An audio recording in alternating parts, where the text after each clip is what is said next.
வைரமுத்துவை நோக்கி திருப்பூரில் காலணிகள் வீச்சு. திருப்பூரில் கவிஞர் வைரமுத்துவை நோக்கி மர்ம நபர் ஒருவர் காலணி வீசியதால் பரபரப்பு ஏற்பட்டுள்ளது.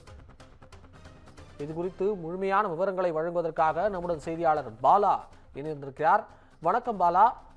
வைரமுத்துவை நோக்கி காலணிகள் வீசப்பட்டதா சொல்றாங்க, இது குறித்தான முழு விவரங்கள் பாலா.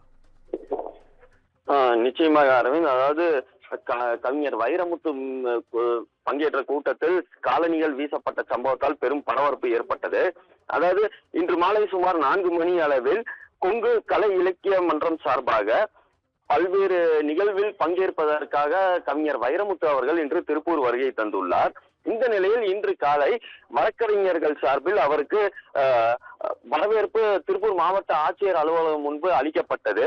மேலும் அதே வளாகத்தின் பின்புறம் தான் மாவட்ட நீதிமன்றமும் செயல்பட்டு வருகிறது. இந்த நிலையில் அவர்கள் அங்கு அவருக்கு உற்சாக வரவேற்பு அளித்து வந்தனர். பொன்னாடை அணிவித்தும் மாலை அணிவித்தும்.